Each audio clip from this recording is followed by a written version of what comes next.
Hi, this is Lou and John here. Welcome to our series called Heart to Heart. Particularly if you're new, you will learn that we sit down and we try to do this at least once a fortnight, sometimes once a week, and we just take topics. So thank you for your questions, because many of those topics come from listening to our website. It's unrehearsed, and we do that deliberately. This is just us being us.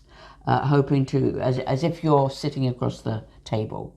And today we're going to tackle two subjects, and we're reading both questions out. Thank you for sending them to us, because in some ways they're connected, because both of them come from a backdrop of a very severe, critical drinking point. These are the two questions, okay?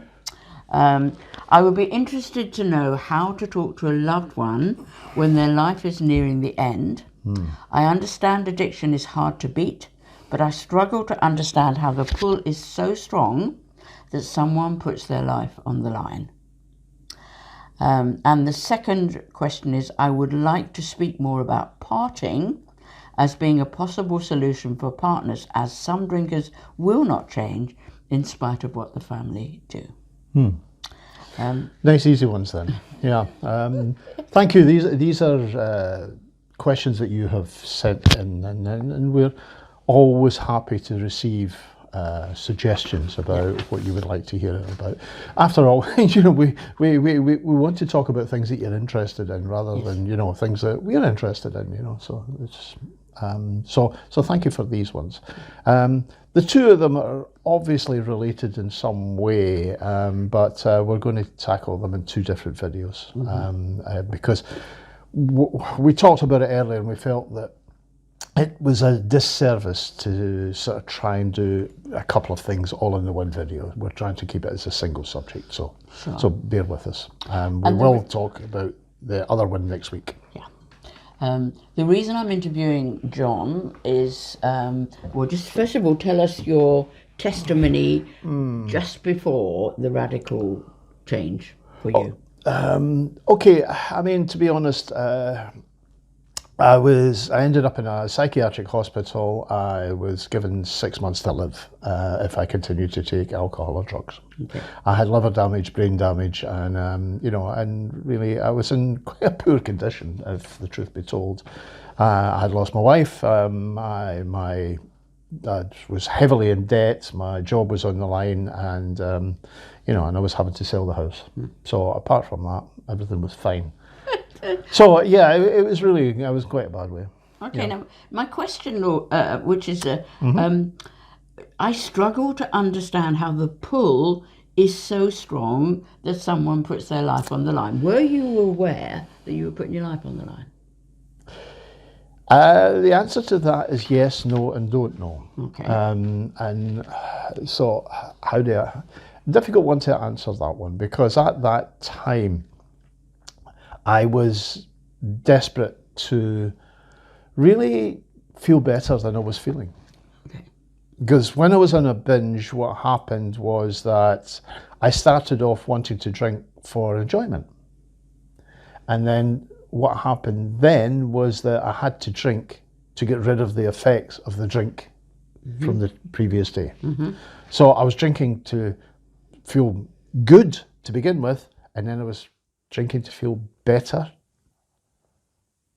as it went on. Sure. So, or to put it another way, to not feel bad. I think that's probably a better way of putting it. So was I aware that my health was on the line? To some extent, yes. I wasn't completely stupid, and I knew I was doing myself some harm, but I always felt that tomorrow would be different. Yeah. This is me today, but tomorrow will be different. This is kind of the denial. I know in my counselling room that we kind of have the big picture, small picture, and sometimes looking at the big picture is a good idea. But actually the big picture, I think in this, listening to you and other people, the big picture is somewhere inside, this should stop and it shouldn't go on. But in the small picture, you're just maintaining your habit. Oh, absolutely. I mean, I didn't for 1 minute think that what I was doing was right. That wasn't what I was saying, although I would have defended it, and I'm not sure I would totally have admitted it, but but it was tomorrow will be different. Tomorrow will be okay. You know, tomorrow I'll sort this out. Tomorrow, you know, if I can just feel better today, Yeah. then tomorrow I'll do something. Yeah. And of course, tomorrow came, and I had to get rid of all the excess of today. You know, so that's the way it went. You know, and it was difficult. Very powerful denial. Oh, absolutely, absolutely. You know, and I have to say that if, you know, denial was an Olympic sport, then alcoholics would probably take gold medals, you know, and, you know, it's because they're good at it. Yeah. They have to be, you know. Yeah. It's a skill that you have to acquire if you're going to continue to drink. Okay, now I'm one who's knocked on the door of denial for years and years and years, living with a drinker. Yeah. So for you, Yeah. I'm sure your partner kept knocking on the door and denial, but often what I see, and certainly with my husband, is they didn't answer the door, but in the end the room they were in blew up, and that was true for you. So tell us what happened. Yeah, the room did blow up. I mean, at that time I worked in a psychiatric hospital, you know, which ironically, I was in charge of the ward, you know, and also had the keys to the drug cupboard, you know. Which I used as a pick and mix, you know. I would sort of have some of them, you know. So I took a lot of tranquilizers when I was not drinking, you know. So I had pockets full of them, and I had been sort of on a binge for about it was coming up for 2 months. My last binge, you know, and my work phoned up and said, "Where are you?" And I said, "Well, I'll come in tonight." Which was crazy. It was absolutely crazy. And I went in that night, and you know, the inevitable happened. I went into withdrawal. I then went into the DTs. I started hallucinating, you know, and one of the managers came in and said, you know, we need to take you off the ward. Okay, so at that point, reality punched denial in the face. No. They took me off the ward, but I mean, I didn't really think I needed to. So no, I was quite happily in denial. Right, so still the denial was there. Oh, absolutely. Right, so everyone else was thinking you were having a crisis. Like everybody else was they're making a fuss. I know it's not funny really, but it is absurd when you It's totally absurd. I mean, when I look back in it now, I sort of go, oh, was that really me? Yeah. Was that really me? Because it's like somebody else entirely was, you know, was actually doing that. It wasn't me. Okay, so this crisis was unfolding. You still were not listening to reality. No. So when did reality absolutely hit you in the face?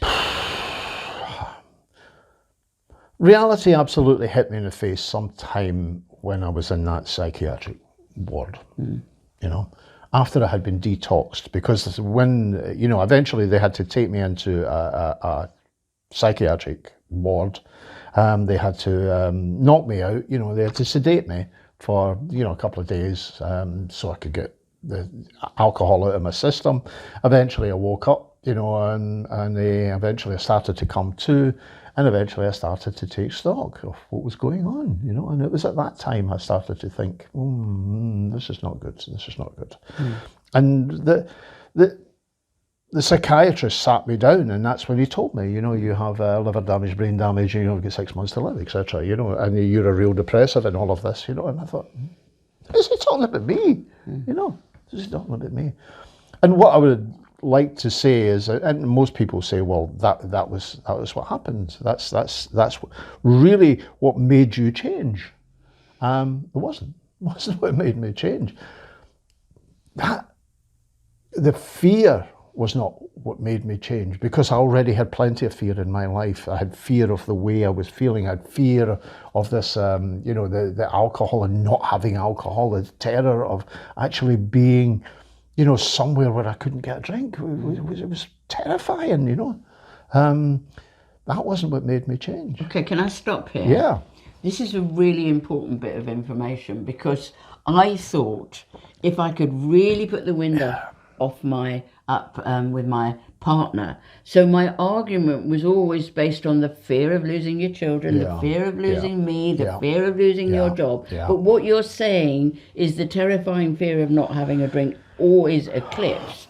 That's really important. If you're listening to this, this is such a key bit of information. Not every drinker feels like this. I'm telling you my story here. And my story was that if I didn't have a drink, I would fall back into this pit and never come back out again. But I think that's quite common, isn't it, with people that if I think it's common with a lot of people, but Yeah. not everybody. Not everyone, yeah. You know, and I can't say, well, a blanket, this is how everybody feels, but it's how a lot of people feel. And I felt that I was going to fall back into this pit of insanity and I would never come back out again. Because I was suffering from panic attacks and all sorts, you know. So, and the only thing that seemed to cure that, the only thing that controlled it was alcohol or a handful of tranquilizers. That was it. Okay, so there was a classic moment when somebody gave you hope, and I think again. Can I just step into the? Sure. Yeah. Yeah. Can I just step into the professional now and the drunk? And there are two. You know, we've said this many times on this website. There are two reasons why people change. There's a carrot and a stick. Yeah. You know. We build it into the program, you know, the carrot and the stick. The thing is, we tend to use the stick just a wee bit too often, you know, and even within the program, we talk about standing back and let the drinker use the stick themselves, you know, which means what? Let the negative things happen. Do not protect them, Right. you know.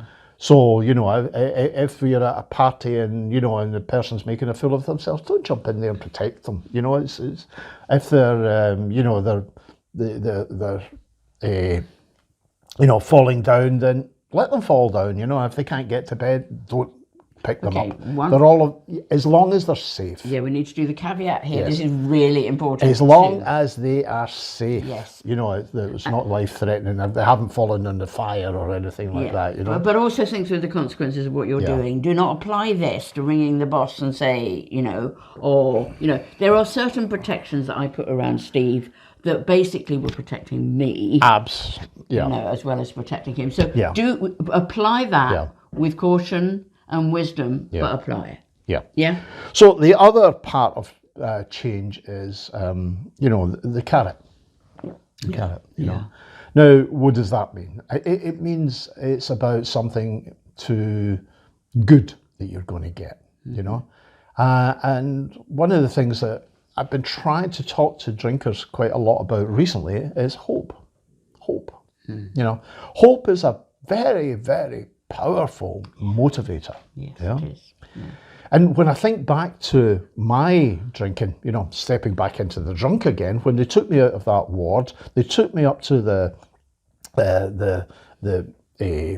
manager of the psychiatric hospital. He was the top man, and sat in his office, and I just sat there. And by this time, I was hallucinating, I was shaking, I was sweating, I was in a terrible state. And I just mumbled to him, you know, I'm a hopeless case. And he just sort of, you know, put his hand on my shoulder and said, you might be a hopeless case, but you're not a lost cause. Now, somewhere in my fuddled brain that got through, you're not a lost cause. You know, somebody actually loves me. Well, maybe not loves me, but somebody thinks about me. Somebody, you know, has some regard for me. And I hung on to that. I hung on to that. See, one of the things that, you know, when I say that the fear of dying was not something which was motivating me to change, it was actually, I mean, I was more frightened of living than I was of dying during that time, you know. That's the bottom line. But what actually got through was looking in the mirror and looking at this thing that was looking back at me. I hated this thing. I hated what I'd become. And somewhere inside myself, there was this voice saying, you're better than this. You are better than this. And my boss turning around and saying to me, you're not a lost cause, was part of that. Now, it might only have been a small statement, but you get a wee snowball, you know, at the top of a hill, and you push it, you know, and look at the way it gathers. It gathers the snow, and it becomes this huge thing at the bottom of it, you know. And that statement, that small statement, started something going in me. And can I just say, because there's people obviously who are watching loved ones go down this awful path, don't collude with the fear of death in as much as that's what you begin to see, because life is stronger than death. And so hope for them is stronger than the terrible thing that they're in. And for you to say, look, we love you, we're hopeful for you, we're hopeful for the life ahead, is more powerful. I mean, we believe this on many, many different levels, than to just even think and fear and say that they're going to kill themselves. I know that what it looks like. And even to say to them, we are part of a program, we know someone who's got to the point where he nearly died. And John's story, we're doing John's story, some of which might be more relevant than others to the question you asked, but we're doing it because he's an example of where, you know, if you like, life snatched death away, and begin to release hope. And it's one of the reasons why we're here, you know. So speak love over them, speak hope, have faith for them, have faith for them when they don't have faith in themselves. If you like, just listen to this video quite a few times if you haven't got faith anymore, and remind yourself there are people out there that have been snatched from the jaws of death and have made an incredible life. This man is, I have to say, he's going to really kill me for this. But he's a lovely man. He's a lovely man to live with. He's a lovely man to be alongside. And he has been shaped and changed by his trauma to something really, really good. And so I want to speak absolute hope today. Can I say that's a phrase that I didn't hear an awful lot during my drinking? This is a lovely man, it's good to be... No. But deep down inside, I knew there was this person, you know, it's... You know, I saw a picture one time, you know, about... it was a person sort of standing there, and then way inside this person, it was all dark, and there was a little tiny sort of person right inside, all curled up in the fetus position. And I think that was, you know, that was me. Inside there was a person who wanted to get out, it really wanted to, but was frightened. Was really frightened. You know, now years ago there was a thing, if you went into most alcohol units, you would find a thing called the Glatt curve. This was done by a physician called Max Glatt. And this is where the phrase hitting bottom came from, was this Glatt curve. And the curve sort of went down like that and then back up the other side. Now what it was the descent into alcoholism. Okay? Now what was interesting about this curve, people only remember the bit about hitting bottom, you know. But when I used to talk to my students, one of the things I said was that bottom is different for everybody. And in the Glatt curve, if you really looked at it, you found there was lots of exits across, you know, where it was down one side, hitting bottom, and then recovery was on the other side. But there was lots of these exits that went straight across into recovery, you know. So lots. The thing is, we can't say for certain what each person's motivation to change is. We don't know. For some people, it's really quite serious. For other people, it's less serious. I've talked about this before, you know. I mean, I remember there was a friend of ours who was an architect, and he was in his car, he'd had a few drinks, and he swerved his car, and he was near sorry? Sorry. No, he was near a bus stop, and there was an old lady standing at the bus stop. And he missed her, you know, but he mounted the curb. What that did to him was it gave him a vision of the future, and that vision of the future was that he could have killed her, you know, if not today, tomorrow, the day after. Never had a drink since that day. That was his wake-up call, you know. And there are many instances of, you know, fairly people looking into the future and seeing the problems. But there's also lots of people who didn't use that exit and kept going down and down and down. But there are many, many, many people who've come back out. Many people I know who are in recovery. But one of the things that I will say is that I feel that in terms of the alcohol industry, we use an awful lot of stick and not an awful lot of carrot. So it's one of the reasons why we've written the programme. Yeah. I was just going to say, if you believe in the power of prayer, then pray for them. But, on forgetting the different forms of religion, prayer is a heart of love conducting a greater force of love to come and arrive and turn up and do something. And I've been involved in prayer for decades, for the reason that I have sown and reaped. I've seen it in practice, and I've seen it work, and I've seen it in practice, and it work. And now, so that is important. That's something you can do outside of yourself.